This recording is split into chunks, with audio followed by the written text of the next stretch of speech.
What's up, everybody? Welcome back to another episode of the JT Sports Podcast. I'm your host, JT.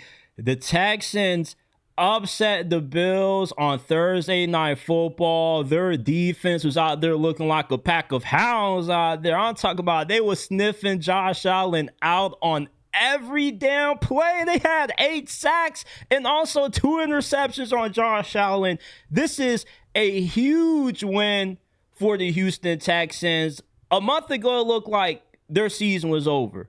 They were unable to get the offense going. They had good defense, but you just didn't know if they would be able to turn the season around with how slow of a start they got out to. But now they're 6-5, above 500. Their playoff hopes are alive. And while this win may be shocking to you, it's not shocking to me, and I'll get into the reasons why this was an obvious upset that was just, it was going to happen. It just was too perfect of a matchup for the Houston Texans to exploit. We'll also dive into a lot of college football on this episode. I'll kill 2 birds and 1 stone. Ever since the first initial release of the college football playoff rankings, there has been a nonstop argument over Notre Dame getting into the playoffs over Miami. I got my prediction for the game of the week in college football between USC, Oregon. What's the ceiling for Virginia Tech with James Franklin as the head coach? There's an incredibly dangerous team that will be in the college football playoffs this year that's not in the SEC or the Big Ten, and they're being incredibly disrespected, incredibly slept on. What's Colorado's future with Dion Sanders? What's next for Coach Prime and the Buffs? Will he even be around in 2026 to coach this team? Will he get fired? And my dude, Michael Penix, is out for the season. Atlanta Falcons fans have turned their back on him. They want a new quarterback. We'll dive into it all. If you live, eat, breathe, and die football, congratulations. You have come to the right place. We're talking both NFL and college football. So if you are a football junkie like me, smash that like button, subscribe to the channel, turn on post notifications so you don't miss when we drop new content. We're not just a YouTube channel, we are a podcast. You can find JT Sports on Apple, Spotify, wherever you get your podcast from. JT Sports is available. If you enjoy the content and you want to support us, all we ask is that you take 25 quick seconds to give us a 5-star review. We're trying to get to 100 5-star reviews by the end of this year. Links or down in the pinned comment and description down below. Let's dive into it. The Texans upset the Bills 23-19 on Thursday Night Football. This is an upset that wasn't shocking to me. I called this a few days ago. This was just too perfect of a matchup for the Houston Texans. They have the best secondary in the NFL with a phenomenal pass rush, and they were going up against an undermanned Buffalo Bills passing attack. Yeah, we know how great Josh Allen is, one of the greatest quarterbacks of our generation, one of the greatest quarterbacks of all time, but the Bills receivers, inability to separate, inability to consistently beat tight man-to-man coverage was a huge advantage that the Texans defense had, that they took full advantage of in this game. The only way the Bills were able to move the ball offensively was with James Cook and them being able to have some of the receivers break a few tackles behind the line of scrimmage and pick up yards with a lot of yak. But when Buffalo had to throw the football downfield, that's when they ran into a lot of trouble. Their offensive line was getting train wrecked by Will Anderson, Derek Stingley, Kamari Lassiter. The boys were locking shit up. This was just a clinic that the Texans defense put on display. The Texans defense was running around on Buffalo's offense like they were a pack of hounds. They were sniffing them out every single play. They sacked Josh Allen 8 times. This is the most that Josh Allen has been sacked in the entirety of his career. He never faced pressure like this before. And if you don't have receivers that can consistently get open, you run into problems like this. And this is why the Buffalo Bills are not going to make it far in the playoffs this year. If you go up against this Texans defense again, or the Denver Broncos, you're going to face the same issues. Yes, you do have a good offensive line, but when receivers can't get open and Josh Allen is going up against probably the most athletic defensive end in the league, and Will Anderson, he can't do all that running around, spinning Roonies, trying to extend plays for guys to get open, because this Texans defense just has too much athleticism on the front seven for Josh Allen to be able to really improvise, to be able to buy time for guys to get open. And you knew the Buffalo Bills were in trouble when they had to sign Mecole Hardman, bring back Gabe Davis.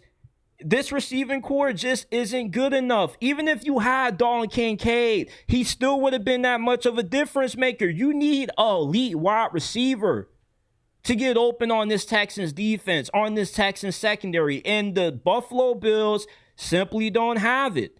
And what's even more concerning for the Buffalo Bills, if CJ Stroud would have played tonight, this game wouldn't have even been close, because there were a lot of plays that the Texans offense left on the field because Davis Mills, he was all right. He played as good as what you expect a backup quarterback to play. But if you had CJ Stroud, this is probably a 14, 17-point win.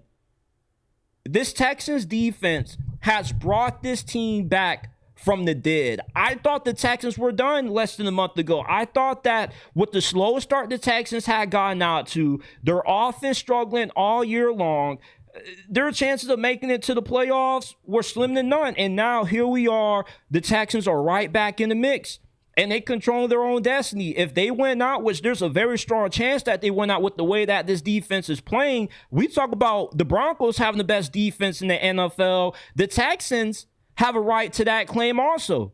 Their defense is allowing less points, less yards than the Denver Broncos. You saw what they did to Josh Allen. They put Josh Allen in the freaking blender tonight.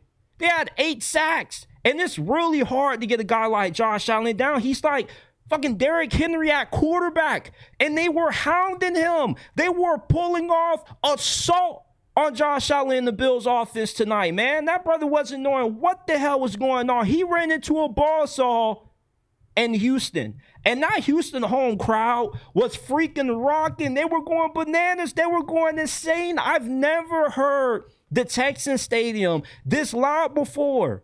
They were out of their freaking mind. They were out their body, because why wouldn't they be? Because their defense was out their body. And when the Buffalo Bills got that 4th and long off that little pitch play, I was a little concerned, I'm not going to lie, but they still were able to get it done, man. This was a huge upset for the Texans, man. And I don't even know if you can really call this an upset, because this was just too perfect of a matchup. They say styles make fights, right? They always love to say that in boxing. Same thing goes for football. You came into this game thinking that Josh Allen alone would have been able to will the Bills to a win over the Texans. And what happened is that Josh Allen, he played to the best of his ability. The Texans didn't lose because he didn't play well. The receivers couldn't get open. The offensive line was getting effed up all night long. And the Texans defense was putting Josh Allen's helmet in the turf. Literally, they had this dude picking turf out of the side of his helmet at one point during this game for the amount of times that he was touching the ground, man. The Texans just were on fire defensively tonight. This defense has been outstanding all year long. I think they've only given up more than 24 points once this entire season. This is a Super Bowl caliber defense. Now, I'm not saying that the Texans will make it to the Super Bowl, but with how hot this team has been over these last couple of weeks, this is the kind of team that you got to look out for as far as being able to make somewhat of a Cinderella run in the playoffs, because the real football season starts after Thanksgiving. That's when you start to see the separation between the pretenders and the contenders, and you want to play your best football around this time, and the Texans are doing that. I want to be shocked if we saw the Texans in the AFC Championship. The AFC is wide open. And what's more concerning for the Buffalo Bills is next week you're going up against the Pittsburgh Steelers, who have the ability to replicate the same game plan that the Texans just had. All DeMeco Ryan said was, we're going to blitz the hell out of Josh Allen. We're not about to allow him to have time to sit back there and be Houdini, be a magician. No, we're going to give after his ass. And if they have some guys at receiver that can beat us one-on-one, then they have to prove it. And they weren't able to. And the same thing could happen to Buffalo next week against the Pittsburgh Steelers, because their pass rush is just as good. And the Texans could also, think about this, they have to play Kansas City as well. They could completely knock out Kansas City from being in the playoffs entirely. We saw the Broncos defense get after Patrick Mahomes, harass him, have him touching the turf, have him eating turf. The Texans have the game plan to do the same thing. When you have a defense that has so much talent on all three levels, on the D-line, linebacker, and the secondary, there's not too many games that they don't have a shot at winning, especially with C.J. Stroud about to return from that concussion. I don't know what kind of concussion C.J. Stroud has. Normally, a concussion keeps you out for a week, but when C.J. Stroud gets concussion, he's out for a month. But he's about to be back. And when he is, you better watch out for the Houston Texans. And you better be extremely concerned about the Buffalo Bills, because they got to play the Steelers. They got to match up with the Eagles down the line. Things could get really interesting in the AFC. The teams that you thought coming into this season were going to be contenders because they've been in the Super Bowl bubble for the past 4 or 5 years. The AFC, what you thought about this conference is no longer. This is a completely different AFC. For all we know, we could see the Texans playing the Colts in the AFC Championship, or the Texans playing the Ravens in the AFC Championship. All I'm saying is that the landscape of the AFC is completely different now than what it's been in years past. You can only have the same amount of teams in the Super Bowl discussion for so many years until eventually you get some fresh blood. And the Texans could be that fresh blood. And even if the Texans aren't Super Bowl contenders this year, next year, when they improve that offensive line in the offseason, their rookie receivers take a step up in improvement, they get Tank Dell back, you better look out for the Houston Texans. If you don't want the starting quarterback for your favorite football team to play like Anthony Richardson, give JT Sports a 5-star review. Apple, Spotify, wherever you get your podcast from, JT Sports is available. The links are down in the description and pinned comment below. Ever since the initial release of the first college football playoff rankings this year, there has been a nonstop argument over who should potentially get the last playoff spot if it comes down to Notre Dame versus Miami. And what's very controversial about the committee ranking Notre Dame right now ahead of Miami is that Miami has the head-to-head win. They beat Notre Dame 27-24 in week 1. And yes, head-to-head does matter. But head-to-head isn't the end-all be-all for who gets into the playoffs and who gets left out. Look, Miami beating Notre Dame matters, but so do the other 11 games that Miami has played, which is why they have been penalized for their losses to unranked Louisville and SMU. Notre Dame has been the better team throughout the entirety of this season than what Miami has. Miami was good in the first month of this year, and they've come up limping down the stretch in their last few games. And what's funny is when you look at the committee's criteria for how they have gone about evaluating and watching these teams and how they rank them, they're not solely going off head-to-head. Head-to-head is just one metric to a bigger pool of data that they're pulling from with how they evaluate and rank these teams. Notre Dame also has had a stronger strength of schedule than Miami. I know it's hard to believe that, but Miami and Notre Dame share 4 common ACC opponents. As a matter of fact, Miami's 2 losses this year have come against the best ACC teams that they've played in Louisville and SMU. Everybody else that they played in this conference, minus NC State, has had a losing record. And Miami doesn't have a better quality win outside of their week 1 win over Notre Dame. Notre Dame has beaten USC, who still is in the fight for making it to the playoffs. They also beat Navy, who's been one of the best teams in the G5. They could end up winning the American. Miami's best win was beating a soulless and lifeless Florida State team on the road at the time when they were ranked. You also beat a USF team that lost to Navy, the same team that Notre Dame dominated. And let's not act like you weren't playing some jabronis on your schedule. You have Bethune-Cookman. No offense to all my HBCU grads out there that's tapped in with the pod, but Bethune-Cookman ain't nothing to write home about. You want a cookie for blowing out Bethune-Cookman? So if you ask me, Miami's schedule has been just as unimpressive as Notre Dame, if you want to use the whole Notre Dame hasn't played anybody argument. And this is the argument that I love when people like to try to discredit Notre Dame. Anytime somebody's team has to go up against Notre Dame for a playoff spot, they love pulling out the Notre Dame should be in the conference argument. People only like to say Notre Dame needs to join the conference when it's convenient for making an argument for why their team should be in the playoffs in favor and over Notre Dame. People only criticize Notre Dame being independent when it favors their argument for why their team should be in.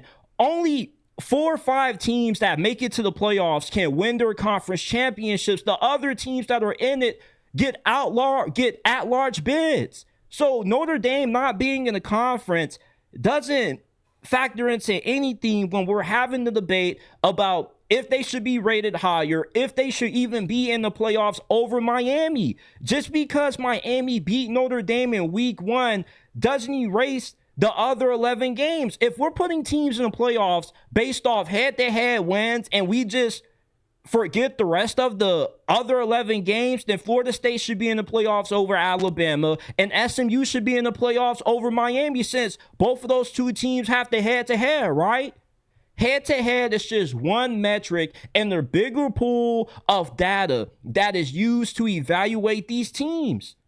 And Miami, from an eye test standpoint, hasn't been better than Notre Dame. Notre Dame has a complete team. They have one of the most efficient quarterbacks in the nation. They have the best 1-2 punch in America at running back, and they have arguably the best defense in college football. Meanwhile, Miami has a good defense, but their offense is solely reliant on the true freshman wide receiver, that being Malachi Tony. When Malachi Tony gets shut down, Miami's offense isn't the same. And you saw how bad Carson Beck can play at times against SMU when he threw that game away in overtime, when he threw a million interceptions against Louisville. I have no issue with the committee ranking Notre Dame ahead of Miami. Yes, head-to-head matters, but so do the other 11 games on the schedule, which is why the committee has penalized Miami for losing to SMU and Louisville.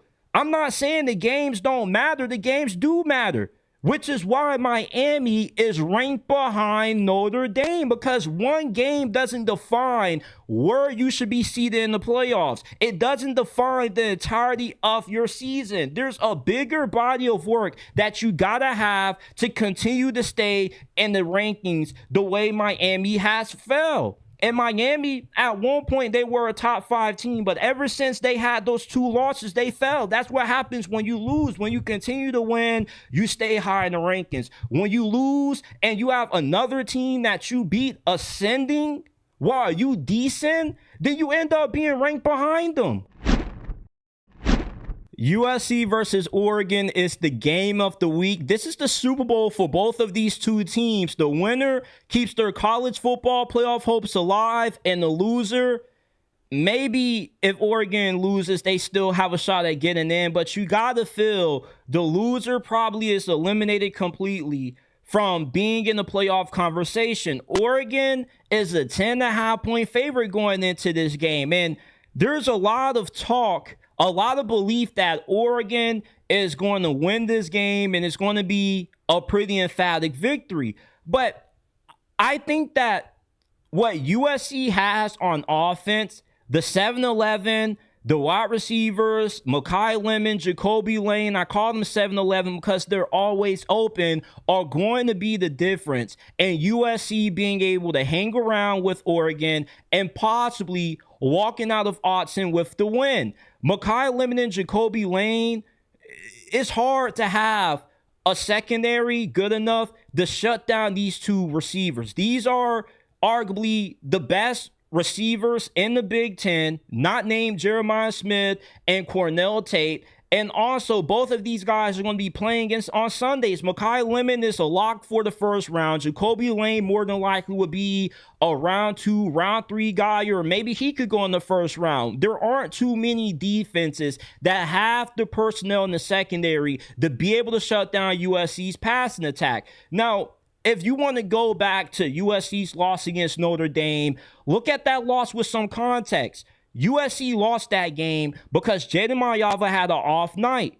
He just was completely out of rhythm. And he also had a few costly turnovers. When Jaden Mayava plays clean football, USC can beat anybody on their schedule. And Oregon, I still don't really believe that Oregon is the team that they're thought out to be. Because who have they really proven to suggest that they're 10.5 points better than USC? USC has been more battle-tested this season than what Oregon has. They played better competition. They beat Michigan. They also played a really good Notre Dame team on the road. They beat the same Iowa team that Oregon barely walked away with the win against. And the last time we saw Oregon play up against a quality passing attack, Indiana was carving up their secondary. USC's passing attack is better than what Indiana's passing attack is due to them having this 7-11 combo and Makai Lemon and Jacoby Lane at wide receiver. These two guys are solely going to be the main catalyst for why USC is going to be able to hang around in this game. Yes, we know that Oregon has a really good rushing attack and that USC's defense has struggled stopping the run all year long. But even if Oregon is able to completely take this game over and dominate the line of scrimmage, that doesn't mean that USC is going to be able to get some points on their own. USC's offense is just too good for a defense like Oregon to completely erase them. You just have too much firepower on the perimeter of this game. And yes, in the Big Ten, you got to be able to establish your dominance on the line of scrimmage. But USC on the line of scrimmage, they're not too far off. Yes, compared to the rest of the Big Ten, USC probably is above average on the line of scrimmage, but you can still win the way that USC has been accustomed to winning with Lincoln Riley's philosophy, which is USC beating you up with Makai Lemon and Jacoby Lane. Yes, there's a certain style that you got to have to win the Big Ten, but USC has shown this year that their style of football can win. They don't have to completely change who they are. They don't have to be Michigan or Iowa, an old school throwback Big Ten kind of team to win in this conference. They've already beaten some of the schools that a lot of people thought they would lose to before this season began. Now, I still like Oregon to win, but I don't love them to cover at all. I like USC to cover, and I wouldn't be shocked if USC walked away with the win, but I'm giving Oregon the W solely based off how hard it is to win in Autzen. They barely lose in this place. And also, I do believe that when the game is on the line, their pass rush will be able to get some big hits and get some big stops on Jaden Mayava, get him down on the ground, and eventually that will be the difference in this game. But as far as everything else goes, I think that USC definitely has some matchups that favor them being able to keep this game close and possibly pulling off the upset. And if USC was fully healthy, I don't even think that Oregon would be a 10.5-point favorite like what they are right now. USC has injuries on the offensive line. They got a few guys banked up on defense. But with what they have at receiver, they will be able to keep this game close. Follow us on all social media platforms. You can find us on Instagram at JT_Sports_, on X at JT_Sports__. TikTok, you can find us at JT Sports_ as well. So you can stay up to date with everything that's going on with the JT Sports Podcast, along with updates and bonus content as well. Go ahead, follow us on Instagram and X. Links are down in the description and pinned comment section below. Nearly a year ago, James Franklin was literally one play away from playing in the national championship. And a few months later, he's now the new head coach of Virginia Tech. You couldn't have gotten a better hire than what you have in James Franklin. James Franklin, yeah, he may struggle to beat top 10 teams. He has demons when he goes up against Ohio State, but Ohio State isn't in the ACC. And most teams, most coaches struggle to beat Ohio State. And the good thing about Virginia Tech is they're playing in the ACC. The ACC doesn't have a lot of top 10 teams. So Virginia Tech isn't going to have to worry about James Franklin's big game struggles because there's not really a bunch of big games that they're going to be playing in conference. And James Franklin is a top 15, borderline top 10 coach. This guy has won everywhere he went. He's been at. Not only was he winning at Penn State, but let's not forget, he was winning at Vanderbilt. He has consistently won 10 games annually over these last 5-6 years. He has the ability to not just recruit well, but he's also an elite developer of talent, and he has access to the high school recruiting in the state of Virginia, which is incredibly underrated. Virginia is a very underrated state when it comes to high school recruiting. It's not as big and well known as what Florida, Texas, and Cali is, but there's some very good players that have come out of the state of Virginia. It's kind of the same way that Mississippi is. Mississippi, they're not like a big household state that you would know for producing a lot of high-level talent, but they've had some really good NFL players come through there, like DK Metcalf and A.J. Brown. And when you look at Virginia, if you can recruit this state well, then you can come away with some very good players also. And James Franklin puts together an exceptional staff nearly every single year. There's not too many times that you looked at James Franklin's tenure at Penn State and say, yeah, he whiffed on the offensive coordinator hire, or he whiffed on the DC. Now, he might have had to part ways with a few guys, but they weren't incredibly atrocious to the point where they derailed Penn State's season. The ceiling for Virginia Tech is a lot higher than what the floor is. The floor for Virginia Tech is probably 8 wins. The ceiling, you're looking at a team that consistently is playing in an ACC championship game and is routinely in the college football playoffs because at worst, they're a top 20 team with James Franklin. At best, they're a top 12 or better team under James Franklin with him being the head coach. So for Virginia Tech, yeah, you may not be able to go that far in the playoffs, but what Penn State fans were tired of is what Virginia Tech fans would never be tired of. You will never get tired of consistently winning 10 games every single year. You haven't had that level of consistency since Frank Beamer.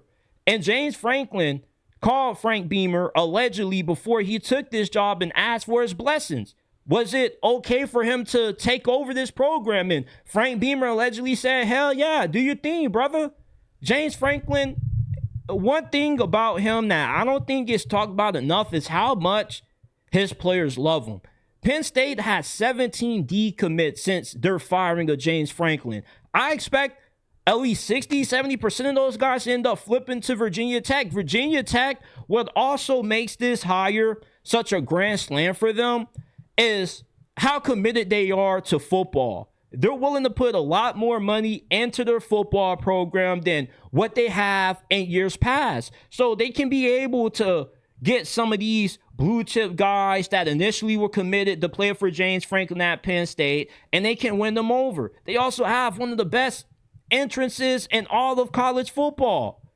So I'm very excited to see what Virginia Tech can do with James Franklin as their new head coach. The ACC has never been as bad as what it currently is right now. You're looking at a possibility of whoever wins the ACC championship maybe not getting into the college football playoffs. If Georgia Tech loses to Pitt and Pitt wins the ACC, or SMU wins the ACC, then there's a good chance that they miss the playoffs altogether. Yes, the chances of that happening are pretty slim to none, but it is on the table.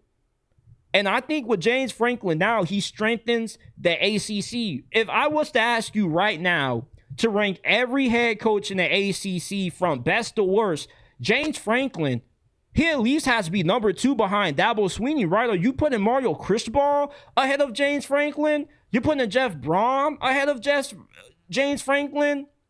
I don't think so. Rhett Lashley, no. Like, you got some solid coaches in this conference, but as far as resume and name power go, James Franklin is the clear-cut number 2. I think that this is going to be a fantastic hire, and one that Penn State is going to look back upon within the next 5 or 6 years and be like, damn, like, we really played ourselves getting rid of a coach that consistently had us right there. When you're right there, all you need is just one lucky bounce, one lucky call to go your way, and you could be holding the national championship. I'm not saying that I disagree entirely with Penn State's decision to move on for James Franklin. Look, if you have a certain expectation for your program that isn't being met, you have a right to move on from a guy who can't meet your expectation, especially when the bar is set so high at a program that has the tradition and the pageantry that Penn State does.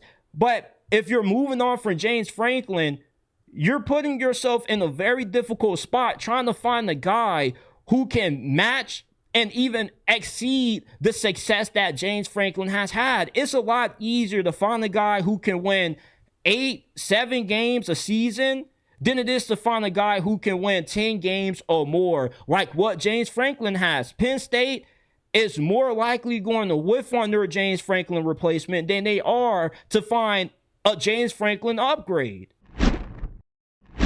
Texas Tech, when they get into the college football playoffs, they're going to be an extremely dangerous team. And the misconception that a lot of casual college football fans have about Texas Tech is, oh, they're a Big 12 team. If they were to go up against Georgia, Alabama, or Oregon, Ohio State, they would get blown out. They would have no shot. A lot of people don't know that Texas Tech spent $28 million on this year's team. They have the second most expensive roster in all of college football. And don't give me that BS argument about, well, Texas A&M a few years ago, they put a lot of money into their team, and look where that got them. Dude, that was in the preseason. Look at what Texas Tech has done this season. They have blown out every single body that they played on their schedule but Arizona State. That's their only loss. Everybody else, they've beaten them to shreds. Utah, they blew them out on the road. They also blew out BYU. They have dominated pretty much all of the best teams but one in the Big 12. The mistake that a lot of casual fans are making when they talk about Texas Tech is defining this team based off their conference affiliation. When if you were to put Texas Tech in the SEC or the Big Ten, based off how expensive their roster is, how talented they are on the line of scrimmage, they would easily be a top 3 team in the Big Ten, a top 4 better team in the SEC. They say the game is won and lost on the line of scrimmage. Texas Tech arguably has the best defensive line in college football. They have 3 guys on that defensive line that are going to be top 60 picks or better in next year's draft. They have an incredibly large and super athletic offensive line. Now, I'm not really the biggest fan of their quarterback. I think they also could be a lot better at receiver, but their defense is the best in college football. Right now, if they were to play Miami, they would be a 5-point favorite in that game. Texas Tech is not the team that you would think a Big 12 team would be. They're not a team that's built off finesse. They're not a team that's like your old school traditional Big 12 teams where we want to spread you out and throw the football all over you. Like, they want to beat you up on the line of scrimmage. This is the most physical team that the Big 12 has had since Nebraska was winning national championships in the 90s. This is not your average Big 12 team. And you can still have an elite team coming out of a non-Power 2 conference. We saw Clemson win 2 national championships during the time when the ACC was down. So you can't always define a team by their conference. And with NIL and the transfer portal, not only have we seen more parity within the Big Ten and the SEC, but we have more parity spread out across college football. Because now look at what Texas Tech has been able to do. They've come out and flat out said it, that they've had to spend a lot more to get a lot of the blue chip guys that they currently have than what most programs will have to pay for them due to their location. But they understand that that's what it takes to win in today's new era of college football. Before this season began, at Big 12 Media Days, literally every single Big 12 coach said that they would be shocked if Texas Tech didn't blow through this conference. They would be shocked if Texas Tech wasn't in the playoffs as a Big 12 champ. And this team has been as good as advertised. Everybody is throwing money around. Hell, Texas has the most expensive roster in college football, and they have nothing to show for it right now. If Texas was to play Texas Tech on a neutral field, Texas Tech will beat the hell out of them.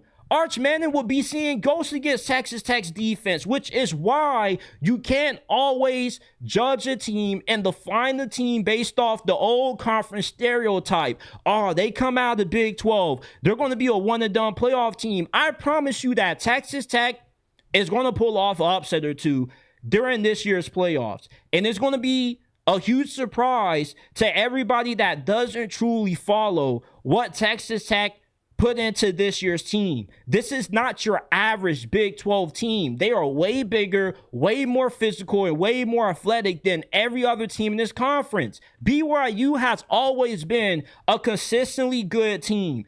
For over the better part of a decade of my lifetime watching college football, BYU has normally been a consistent 9-win team or better.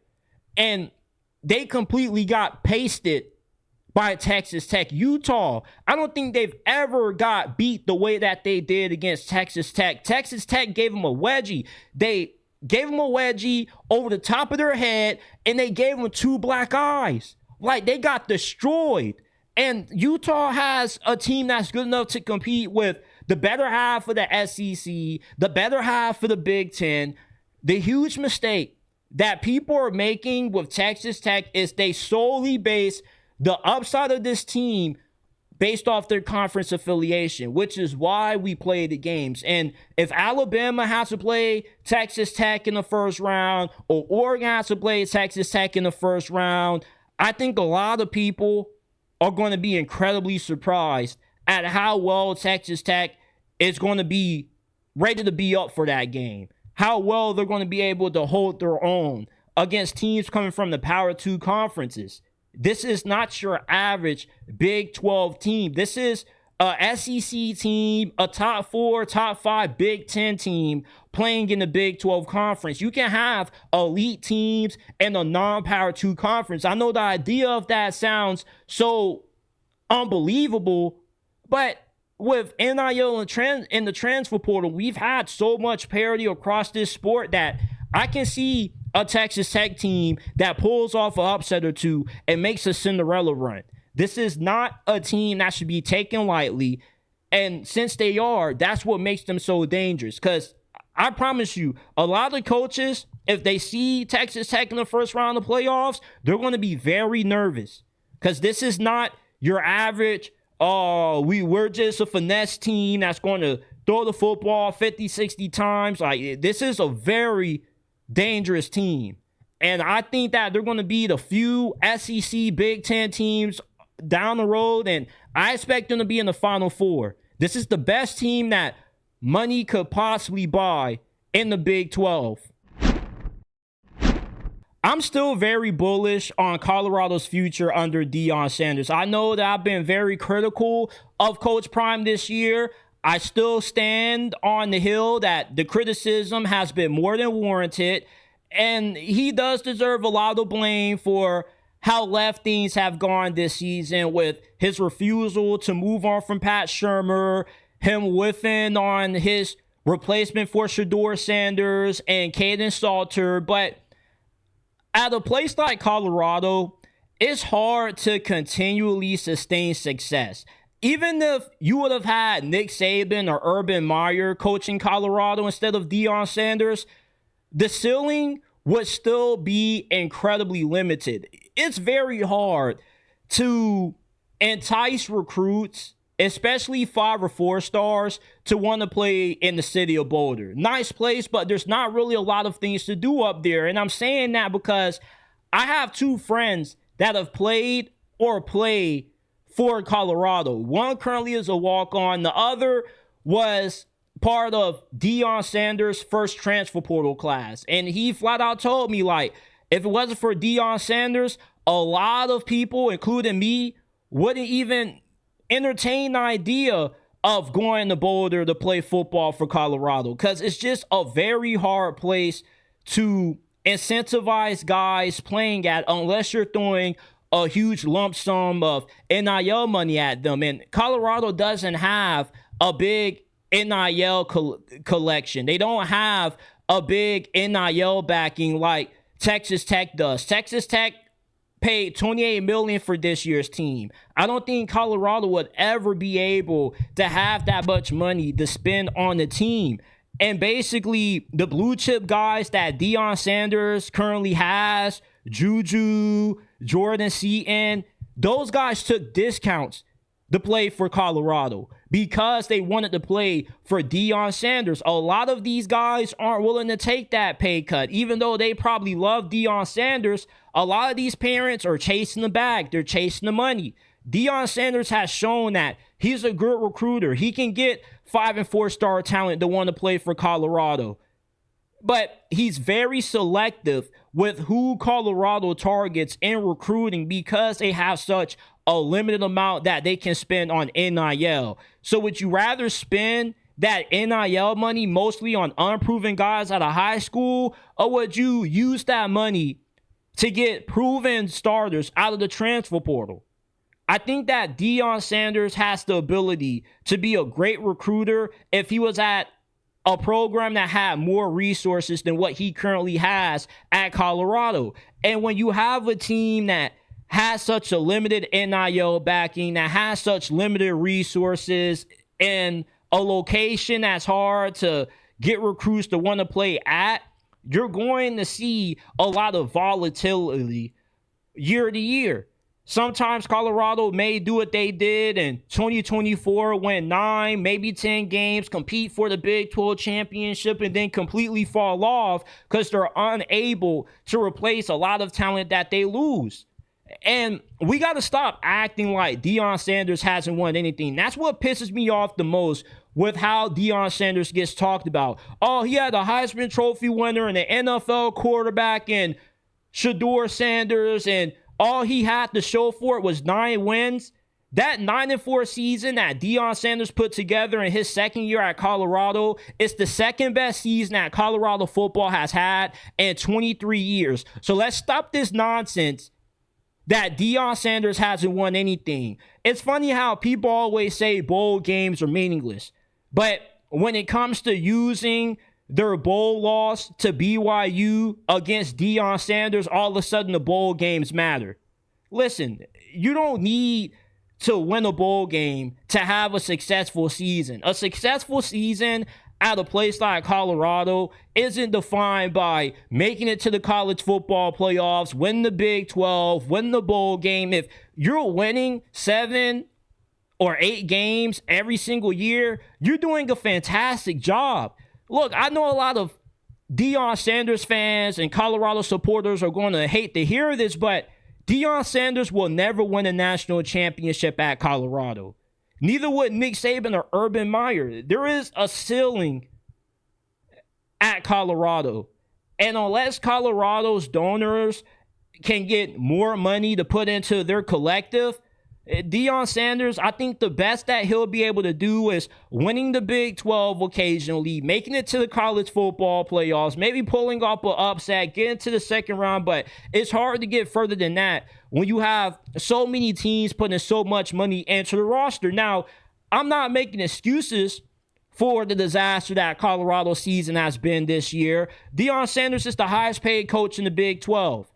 And with that pay raise that he got this past offseason comes an increase in expectations. Now, I give Deion Sanders a pass due to everything that they had to replace from last year's team. But next year, I expect for Colorado to bounce back in a major way, because the biggest issue that plagued them this season has been fixed with Juju at quarterback. We know that Juju Lewis is going to be a stud. This brother was crying after Colorado's loss to West Virginia. That shows how dedicated he is to being the best that he can be, how committed he is to making sure that Colorado is a winner. It's so ironic, the picture that Juju took with Shedeur Sanders on his recruiting visit, when Shedeur Sanders essentially was handing him the keys to Colorado football. He is the future. And Deion's pretty good when it comes to evaluating skilled players at receiver, at running back, on the defensive line. Now, I don't know how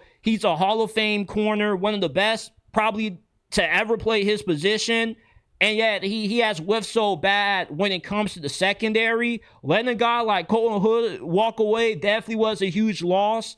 But I think for the most part, Deion does a pretty good job when it comes to player evaluation, player development. But when you live and die mostly on the portal, you're going to have seasons like this. But I don't question the players on this Colorado team, their effort, because Deion Sanders always gets the most out of his players. I think that Colorado is just losing games just solely because they just aren't that good of a team. And when you are so reliant on the transfer portal, you're going to have seasons like this.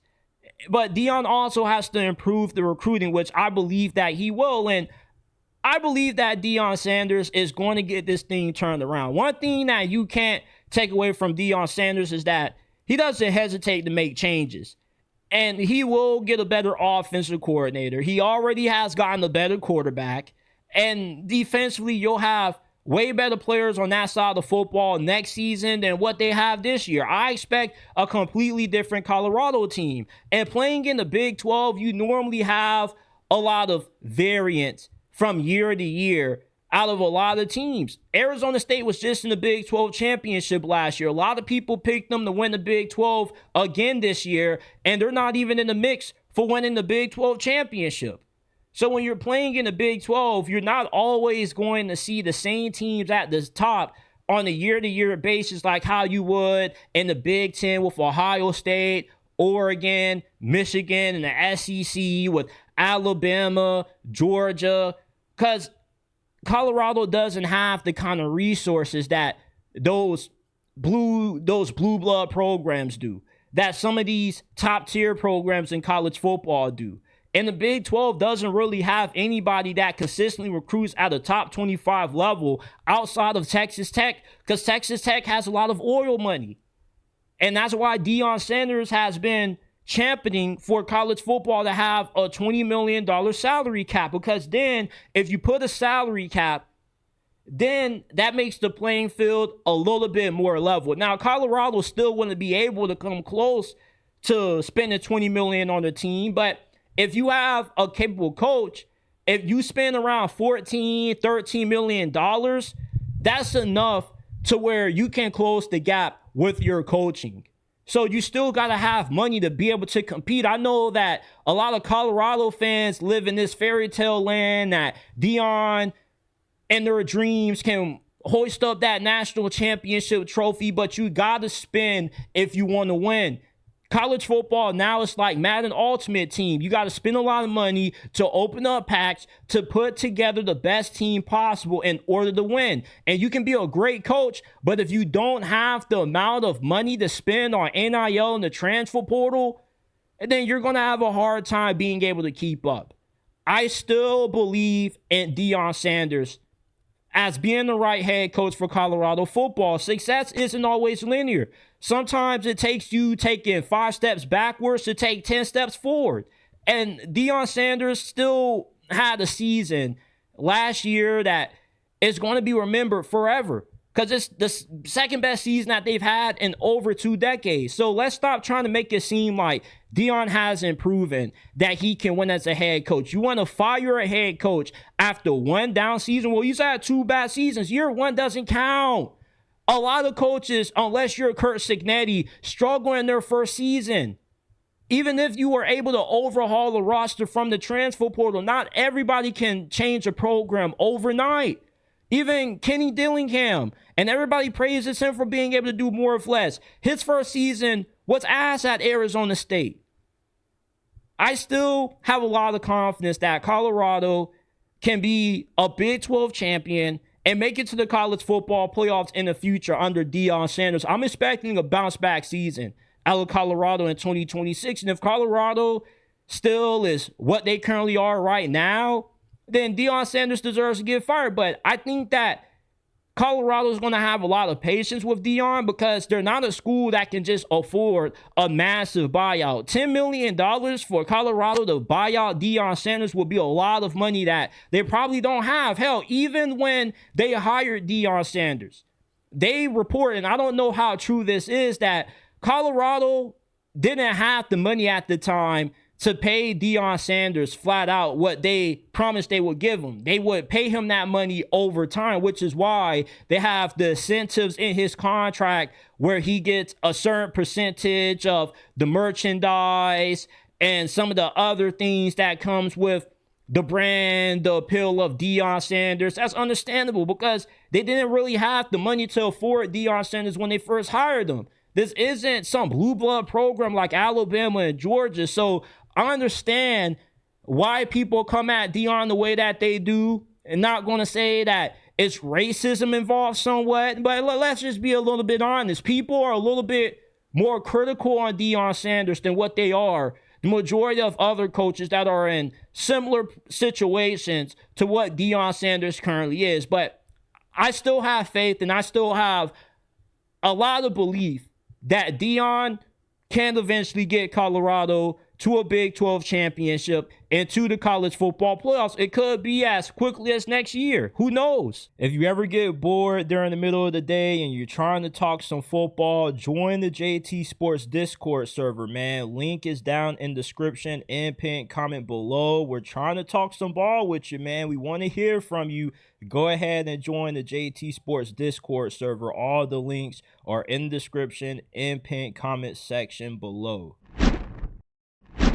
Michael Penix has suffered his 5th season-ending injury in the last 8 years, and it's a shame that a lot of Atlanta Falcons fans have turned their back on Michael Penix. Michael Penix, was he good this year? No, but he wasn't ass like how a lot of Falcons fans try to make him out to be. A lot of the reasons for Michael Penix struggles this year are not on Michael Penix. It's on the coaching staff. The dude literally came out publicly during one of his press conferences and said, yeah, I'm not really getting a lot of help on the sidelines from my coaches.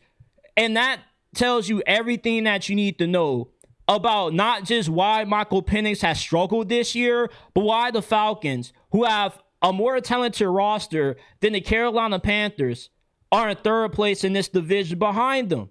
Coming into this year, I already didn't have a lot of faith in Raheem Morris. I said around this same time last year when they had that loss to the Washington Commanders and Raheem Morris had that awful clock management that the Falcons could walk into this season with one of the worst head coaches in the NFL. And very rarely do you see second chance head coaches succeed in the NFL. Raheem Morris, we already saw what he was his first time being a head coach in Tampa Bay. I don't need 2 times for you to show me what you already showed me once. And Raheem Morris already proved that he wasn't a good head coach with how his tenure ended when he was coaching the Buccaneers. But the Atlanta Falcons took the risk and hired Raheem Morris over Bill Belichick, Mike Vrabel, Ben Johnson, Mike McDonald. If the Falcons get a better head coach and a better offensive coordinator than what they currently have in Raheem Morris and Zach Robinson, Michael Penix is going to, at least at worst, be above average starter in the NFL. What the Atlanta Falcons have done to Michael Penix is criminal. Michael Penix, when he was coming out of Washington, he had the best deep ball in college football. And what have the Falcons coaching staff done? They've taken one of the best deep ball throwers in college football and they turned him into a check down machine. I don't even recognize the Michael Penix that we've seen this year because he's not taking the same amount of risk throwing the football downfield as to what he was coming out of college. Hell, even last year in the few brief starts that he had in 24, he was pushing the football downfield a lot more than what he has this season. If the Atlanta Falcons hire Robert Saleh and they can get Mike McDaniel to coach the offense, Michael Penix is going to put up godly numbers. Michael Penix still has a lot of potential. He has an A+ arm. He may not have any more mobility. I was shocked. I don't know about you when Michael Penix ran a 4.54 or a 4.52 and a 40-yard dash at his pro day. I thought that this brother couldn't run at all. And I got a few homies that I met at college that actually played with Michael Penix when he was in high school. And they said, yeah, this dude is a very good athlete. At least he was prior to all the injuries that he sustained. But Michael Penix said that he has an EKG inside of him. And I'm not going to doubt a guy that has overcome so much adversity throughout the course of his career. And even if the Falcons were to move on from Michael Penix, there's no home run replacement for him in the draft. You don't have a first-round pick. So even if you were bad enough to get Fernando Mendoza, the Rams are going to be the ones that will be the beneficiary for your disappointment. And let's say you swing on a quarterback in round 2 or 3. You have a very low chance of that guy turning into a better starter than Michael Penix. You already have a very low hit rate when it comes to drafting quarterbacks in the first round. Any team, not just the Atlanta Falcons, but anybody. You have a higher chance getting Anthony Richardson or Kenny Pickett in the first round than what you do finding the next Lamar Jackson or Josh Allen. So the Atlanta Falcons trying to draft Michael Penix replacement still won't really solve the issue. You still will have a huge question mark at quarterback. So you're better off rolling with Michael Penix. I think that there still is a lot of upside that Michael Penix has. I still don't really think that the gap between him and Bryce Young is that big. If not any at all, like Bryce Young hasn't really been that impressive this year. Bryce Young is going to go into his 5th season with the Carolina Panthers still not knowing if he truly is the franchise quarterback or not. Michael Penix, we still have that same question, but we still have a little bit more time for Michael Penix to show us how good he truly is. And yes, the injuries, to be concerned about how long he'll be able to play this game is fair. For all we know, he could be the black version of Chad Pennington. Chad Pennington won comeback player of the year more than any other player in NFL history. But when he was on the field, he was very efficient. And Michael Penix played efficient football this year. He took care of the football, didn't have a lot of turnovers. Now, he does have some issues with his accuracy, but I put a lot of that on the coaching staff not properly developing Michael Penix, not properly building an offense around his strength, and taking his superpower away from him. He has turned into a check down machine. He doesn't have the same confidence that he did in his official rookie season. But it's just shameful how a lot of Atlanta Falcons fans are quick to write off Michael Penix when the reason for his performance this year is on the coaching staff. If you get a better coaching staff in there, I promise you Michael Penix will be a lot better than what he has. Look at what happened to Tua when they fired Brian Flores and they replaced him with Mike McDaniel. If you get a good head coach with a better coaching staff, you're going to see way better quarterback play out of Michael Penix. Look what happened with Trevor Lawrence. He had one of the worst rookie seasons ever for a first overall pick because he had that scumbag Urban Meyer as his head coach. And look what happened when he got a somewhat decent head coach in there. He's looked like a capable quarterback. Same thing can happen with Michael Penix. Let's not act like we haven't seen several times throughout the course of the NFL guys that struggled early throughout their career because they were held back by bad coaching, and all of a sudden they get a capable head coach in there, and then boom, they look like completely better quarterback. I expect the same thing to happen with Michael Penix. I'm very confident that the Atlanta Falcons are going to get their next head coaching hire right because they missed on so many. You would like to think that 3 times a charm, like Mike Smith probably is the best head coach they had, but some may argue that Dan Quinn was better because he did get them to the Super Bowl. But after Dan Quinn, you've missed on your other 2 hires. Arthur Smith wasn't good, and it looks like Raheem Morris is another dud. So 3rd time's the charm.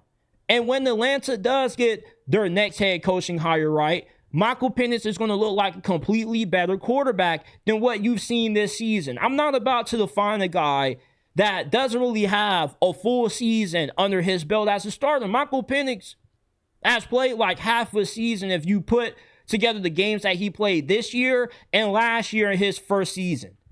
So I put a lot of the failures of the Atlanta Falcons this season, not on Michael Penix, but solely based off Terry Fontenot and Raheem Morris and Zach Robinson for failing to get the most out of Michael Penix because they took away his Super Bowl power. They don't want to ask him to throw the football downfield. When Raheem Morris in that game against the Colts took out Bijan Robinson in favor of Tyler Algier, then had the audacity to say that Tyler Algier is the most underrated superstar in the NFL, that's when I knew Michael Penix was fucked.